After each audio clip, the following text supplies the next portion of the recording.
لِأَنَّهَا إِمَّا أَن تَدُلَّ عَلَى مَعْنًى فِي نَفْسِهَا أَوْ لَا. یہاں سے مولانا وجہ حصر، دلیل حصر ذکر کر رہے ہیں. یہاں سے کیا ذکر کر رہے ہیں؟ دلیل حصر ذکر کر رہے ہیں. حصر کا معنی ہے بند کرنا. حصر کا کیا معنی ہے؟ بھئی پیچھے انہوں نے کہا ہی اسم و فعل و حرف. کلمہ اسم ہے اور فعل ہے اور حرف ہے. کتنی قسمیں بنائیں؟ 3. تو کلمے کو بند کر دیا. کتنی قسموں میں؟ 3 قسموں میں بند کر دیا کہ یہ ہے بس کلمہ. تو یہ 3 قسموں میں کیوں کلمہ آپ نے بند کیا؟ اب دلیل ذکر کر رہے ہیں کہ انہی 3 قسموں میں بند ہے اور اس کی یہ وجہ ہے، اس کی یہ دلیل ہے. بات سمجھ میں آئی سب کو بھائی؟ تو یہ دلیل حصر ہے. لِأَنَّهَا، اس لیے کہ ہا ضمیر راجع ہے کلمے کو، اس لیے کہ کلمہ جو ہے اما ان تدل علی معنن، یا تو وہ دلالت کرے گا علی معنن فی نفسہا، ای علی معنن ثابت یا حاصل فی نفسہا. یہ فی نفسہا جار مجرور ہے مولانا، اور جار مجرور نکرہ کے بعد آئیں تو عموماً اس کی صفت بنا کرتے ہیں. جار مجرور کس کے بعد آئیں؟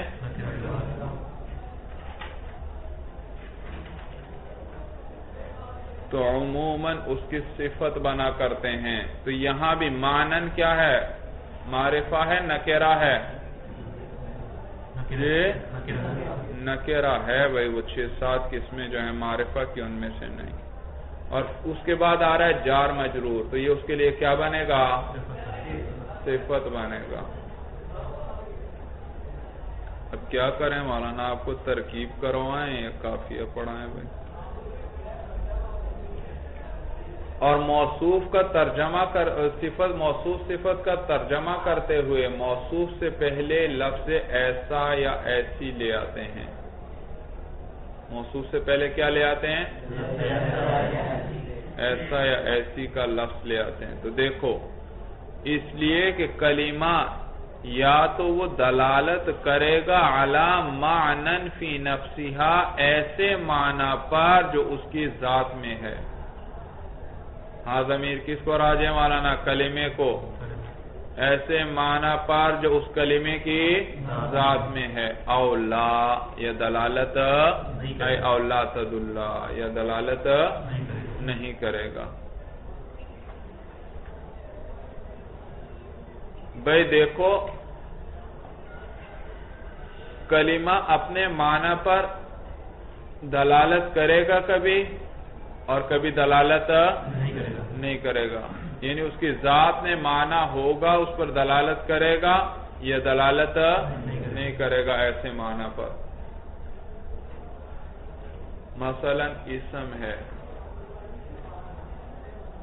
دیکھو مولانا، میں کہتا ہوں ذہبت من المسجد الی البیت، میں چلا، میں گیا مسجد سے گھر کی طرف.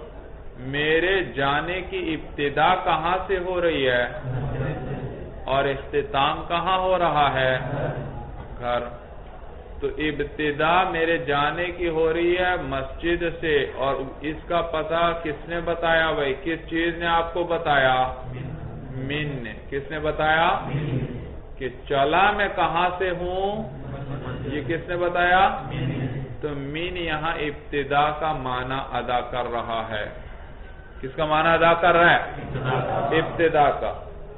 اچھا، اب آپ سارا دن من اپنے ساتھی کے سامنے کرتے رہیں، کبھی اس کو اس سے ابتدا سمجھ میں آئے گی؟ نہیں سمجھ میں آئے گی. تو معلوم ہوا کلمے نے ایسے معنی پر دلالت نہیں کر رہا جو اس کی ذات میں ہو. اگر اس کی ذات میں ہوتا وہ معنی تو من کہتے فوراً دوسرا کیا سمجھ جاتا؟ ابتدا ہے. جیسے میں لفظ ابتدا کہتا ہوں آپ کے سامنے، ابتدا. آپ کو ابتدا سمجھ میں آ رہی ہے یا نہیں مولانا؟ جی تو اب مین بھی ابتدا کے لیے آتا ہے، لفظ ابتدا خود بھی ابتدا کے لیے آتا ہے، لیکن معنی کس سے سمجھ میں آیا آپ کو؟ اور مین سے سمجھ میں نہیں آیا۔ تو ابتدا نے دلالت کی ایسے معنی پر جو اس کی ذات سے ہمیں کیا ہے؟ ذات میں ہی حاصل ہو رہا ہے، کسی اور کو ساتھ ملانے کی ضرورت ہے نہیں۔ بات سمجھ میں آئی سب کو؟ دیکھیے بھائی، لِأَنَّهَا، اس لیے کہ کلمہ جو ہے اما ان تدل علی معنی فی نفسها، یا تو وہ دلالت کرے گا ایسے معنی پر فی نفسها جو اس کی ذات میں ہوگا۔ تو ابتدا نے کس معنی پر دلالت کی؟ جو اس کی اپنی ذات میں تھا، کسی اور کلمے کو ملانے کی ضرورت پڑی نہیں۔ اولا، یا ایسے معنی پر جو اس کی ذات میں ہو اس پر دلالت نہیں کرے گا۔ اب مین ابتدا کے لیے آتا تو ہے، دلالت تو کرتا ہے، لیکن اکیلا ہو تو پھر دلالت نہیں کرتا ہے۔ الثانی الحرف، ثانی کیا ہے بھائی؟ جو دلالت نہیں کر رہا وہ کیا ہے؟ حرف ہے۔ پھر جو دلالت کر رہا ہے وہ دو حال سے خالی نہیں، دو حال سے خالی نہیں، اس کے ساتھ تین زمانوں میں سے کوئی زمانہ ملا ہوا ہوگا یا زمانہ ملا ہوا نہیں ہوگا۔ اگر زمانہ ملا ہوا ہے تو وہ فعل، اگر زمانہ نہیں ملا ہوا تو وہ اسم ہے۔ تو یہ وجہ حصر ہے مولانا، سمجھ میں آیا بھائی؟ حصر یاد رکھو مولانا دو قسم پر ہے، ایک حصر عقلی، ایک حصر استقرائی۔ چلو یہ نئی بحث بیچ میں آ گئی۔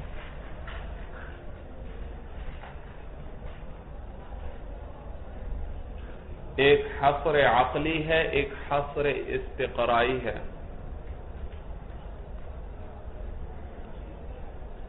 حصر عقلی وہ ہے جو دائر ہو بین النفی والاثبات،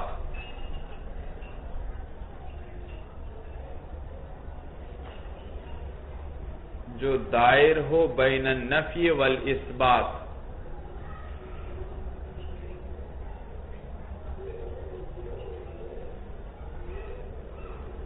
اور حصر استقرائی، استقراء کا معنی ہے تلاش و جستجو، تلاش و جستجو۔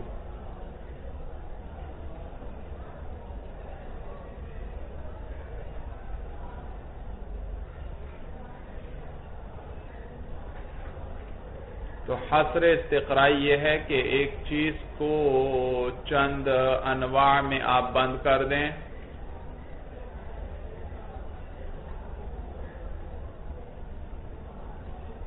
ایک چیز کو چند اقسام کے اندر آپ بند کر دیں،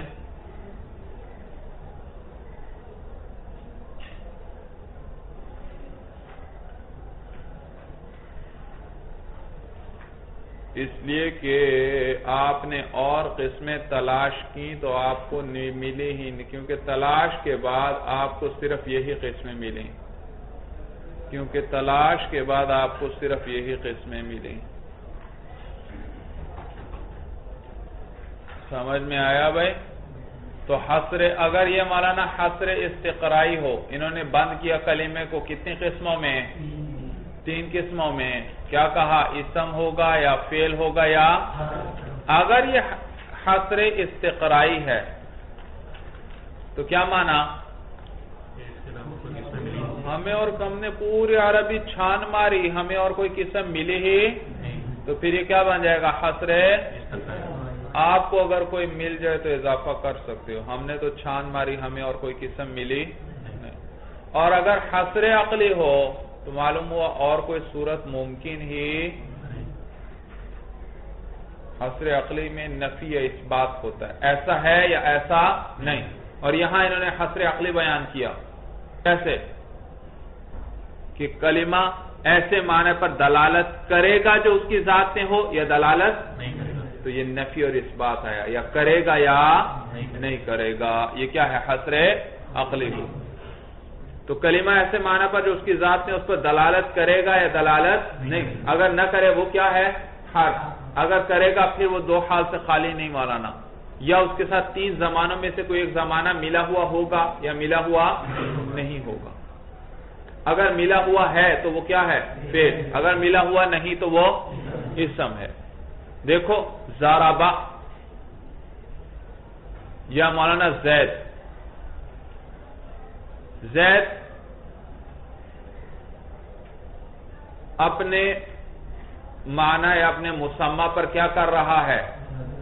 بھئی آپ زید کہتے ہیں فوراً زید کا تصور آتا ہے یا نہیں ذہن میں؟ ذہن میں فوراً اس کا تصور آتا ہے، تو اس نے دلالت کی، کسی اور کلمے کو ساتھ ملانے کی حاجت نہیں۔ پھر آپ غور کرو، تین زمانوں میں سے کوئی ایک زمانہ اس کے ساتھ ملا ہوا ہے؟ تین زمانوں میں سے کوئی زمانہ اس کے ساتھ ملا ہوا؟ معلوم ہوا یہ کیا ہے؟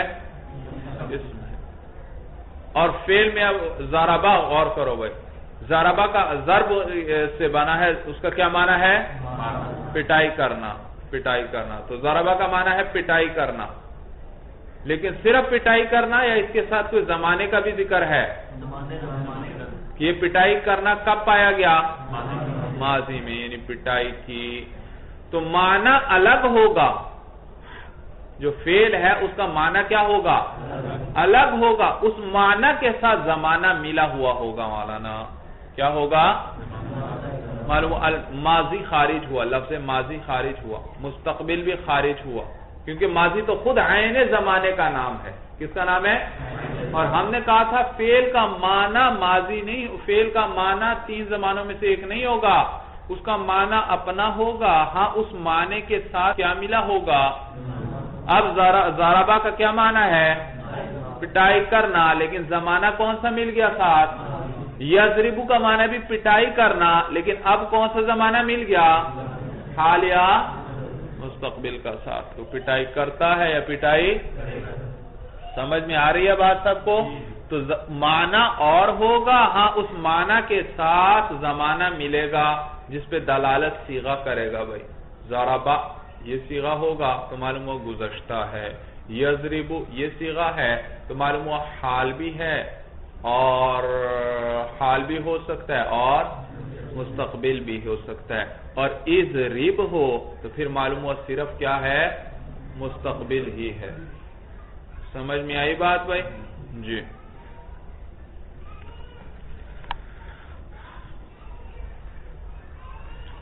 لِأَنَّهَا اس لیے کہ کلمہ جو ہے اما ان تدل علی معنی فی نفسها، یا تو وہ دلالت کرے گا ایسے معنی پر جو اس کی ذات میں ہوگا، او لا یا دلالت، او لا تدل یا دلالت نہیں کرے گا، تدل کو حذف کر دیا، اللہ اس پہ دلالت کر رہا ہے۔ سمجھ میں آیا بھائی؟ الثانی الحرف، ثانی کیا ہے مولانا؟ حرف ہے، یعنی جو دلالت نہیں کر رہا، اور وہ اول جو دلالت کر رہا ہے پھر وہ دو حال سے خالی نہیں۔ والاول اما ان یقترن باحد الازمنۃ الثلاثہ، کہ اول وہ یا تو ملا ہوا ہوگا تین زمانوں میں سے کسی ایک زمانے کے ساتھ، او لا یا ملا ہوا تین زمانوں میں سے کسی زمانے کے ساتھ ملا ہوا نہیں ہوگا۔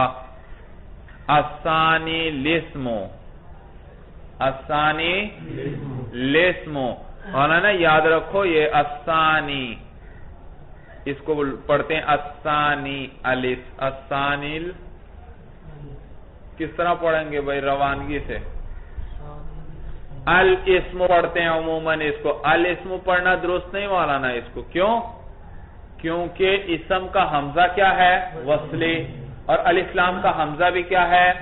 وصلی، تو الاسم تھا، پہلا حمزہ بھی گر گیا، ہاں اگر شروع عبارت میں پھر تو پہلا حمزہ نہیں گرے گا، دوسرا حمزہ کیا ہے؟ حمزہ وصلی درمیان عبارت میں گرتا ہے یا شروع عبارت میں؟ تو اگر شروع سے عبارت یوں چل رہی الاسم ھذا وغیرہ، تو اب اسم والا حمزہ جو ہے وہ تو درمیان میں آیا، اس پر کیا آ چکا ہے؟ الف لام، وہ تو گر جائے گا، لیکن الف لام والا حمزہ نہیں گرے گا۔ کیسے پڑھیں گے؟ لام کو کسرہ دے دیں گے، کیونکہ لام بھی ساکن ہوا، سین بھی ساکن ہوا، تو الساکن اذا حرک حرک بال، تو کیسے پڑھیں گے؟ الاسم، الاسم۔ سمجھ میں آیا؟ اور اگر درجہ عبارت میں ہے تو اب یہ الف لام والا حمزہ بھی گر جائے گا تو لسم ہو جائے گا. کیا پڑھیں گے؟ لسم. اگر ما قبل سے جوڑ کی کوئی صورت ہے، ورنہ تو الثانی لسم. الثانی یہاں ما قبل سے جوڑنے کی بھی کوئی صورت نہیں. تو ثانی اسم ہے، والاول الفعل، اور پہلا کیا ہے؟ فعل ہے. مولانا ہدایت النحو کی ہدایت النحو ہے آپ لوگوں کے پاس؟ کسی کے پاس ہے؟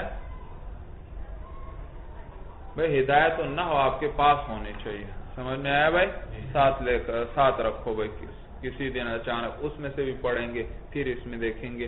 ہدایت النحو بڑی پیاری کتاب ہے، وہ بھی مولانا بڑے آسان باتیں کافی والے، چونکہ کافی اونچی کتاب ہے، ذرا وہ مشکل انداز اختیار کرتے ہیں، تو کبھی کبھی ہم ادھر سے حل کریں گے اور پھر ادھر کافیہ سے اس کو پڑھ لیں گے. وہاں تفصیل بھی وہ ذرا اچھی بعض اوقات کر دیتے ہیں، زیادہ اچھی کر دیتے ہیں.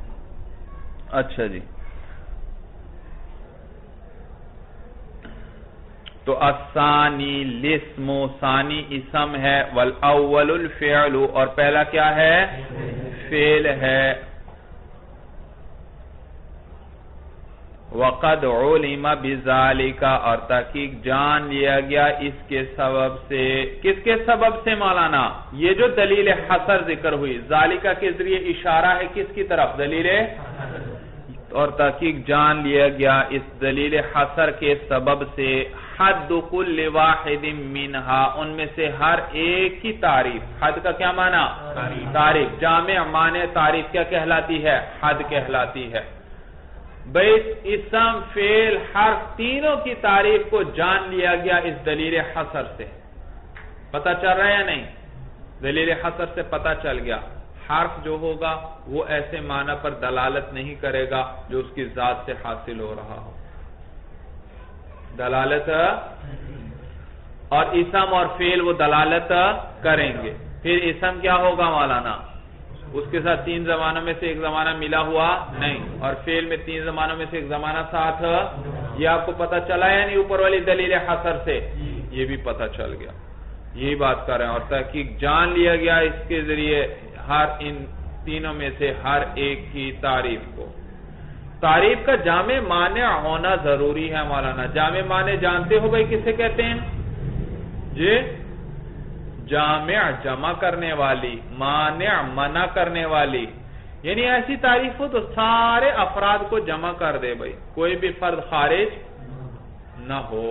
آپ اسم کی تعریف کر رہے ہیں، ایسے لفظ لائیں کہ وہ دنیا کے ہر اسم پر صادق آئیں بھائی. تو سارے اسم اس میں آپ نے کیا کر دیے؟ گویا جمع کر دیے، کوئی ایک بھی خارج نہیں. اور مانع ہونی چاہیے، کوئی غیر اس میں نہ آئے. ایسی تعریف نہ کرو کہ فلاں فعل بھی اس کے اندر داخل ہو رہا ہے. فعل اسم ہے جی، تو اس کو داخل ہونا چاہیے. لہذا تعریف ایسی ہونی چاہیے جو اپنوں کے لیے جامع اور غیر کے لیے کیا ہو؟ اس کو کیا کہتے ہیں؟ جامع معنی تعریف. بات سمجھ میں آئی بھائی؟ یہ ہے جامع معنی تعریف. بھائی ایک قیمتی نقطہ آپ کو بتلائیں بھائی. الازمینۃ الثلاثہ آیا مولانا. ازمینہ کیا ہے مولانا؟ موصوف. ثلاثہ کیا ہے؟ صفت. بھئی یہ جو تا آ رہی ہے یہ کس لیے آیا کرتی ہے؟ یہ تا کس لیے آتی ہے؟ ہاں، آج تک آپ نے یہ پڑھا ہے کہ یہ گول تا تانیث کے لیے آتی ہے. آج آپ کو بتاتے ہیں مولانا یہ کبھی تذکیر کے لیے بھی آتی ہے. یہ گول تا کس کے لیے آتی ہے؟ کبھی تذکیر کے لیے بھی آیا کرتی ہے مولانا. عجیب نقطہ ہے وہ، عجیب بات. ثلاثہ سے لے کر عشرہ تک عدد کے اندر جو تا ہے یہ تذکیر کے لیے ہے.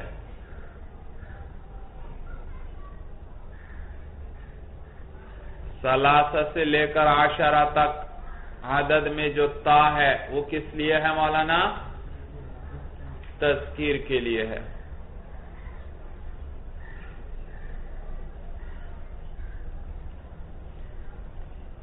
لکھ لیا بھائی؟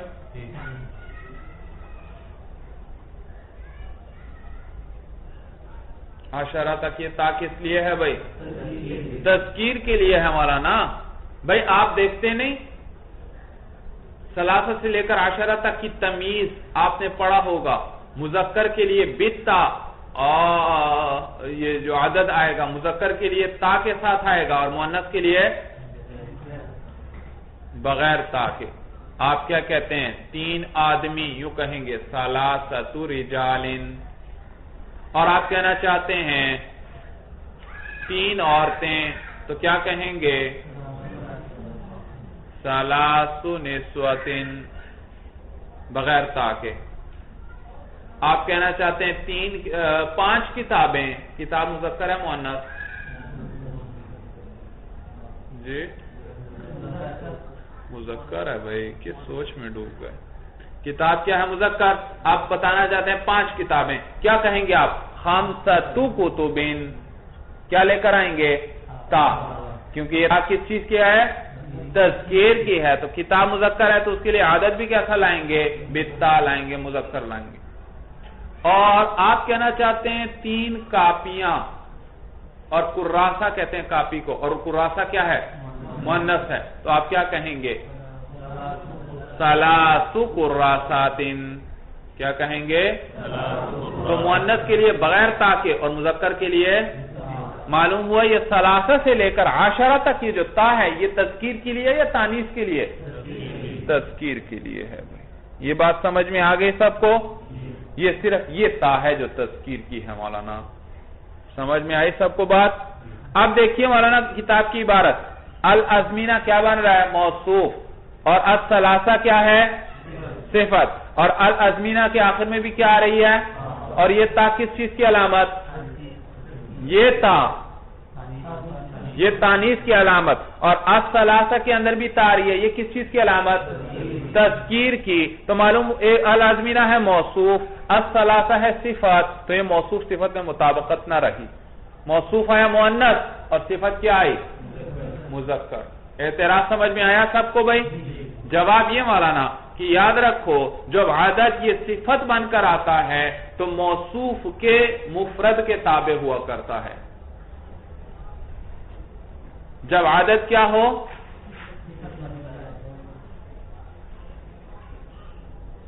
جب یہ صفت بن کر آئیں گے تو موصوف کے مفرد کے تابع ہوں گے. تو موصوف کے مفرد کے تابع ہوں گے.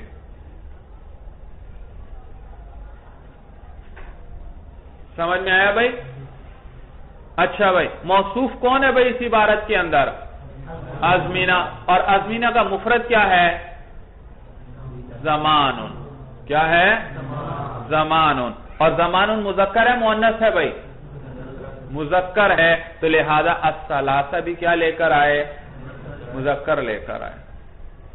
بات سب کو سمجھ میں آئی؟ میں نے آپ کو بتایا کہ ثلاثہ سے لے کر عشرہ تک جو تا آتی ہے وہ تذکیر کی علامت ہے.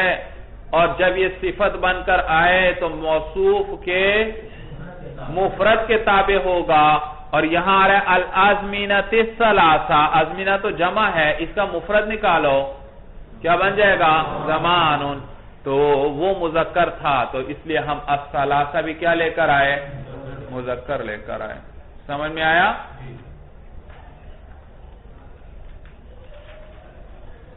اس کے بجائے کوئی مؤنث بناؤ بھائی، کیا بنائیں گے؟ المسلمات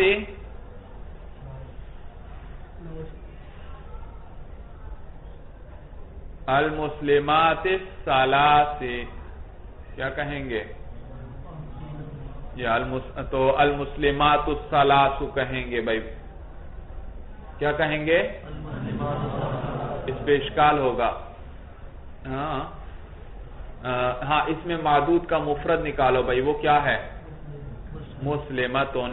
اور مسلمتن کیا ہے؟ مؤنث. تو الثلاث بھی کیا لے کر آئے؟ مؤنث بغیر تا کے لائے بھائی. سمجھ میں آیا؟ تو اس طرح آپ اور مثالیں بنا سکتے ہیں. سب کو سمجھ آ گئی بات؟ چلیے جی. هذا هو المرام والله اعلم بحقيقة الكلام.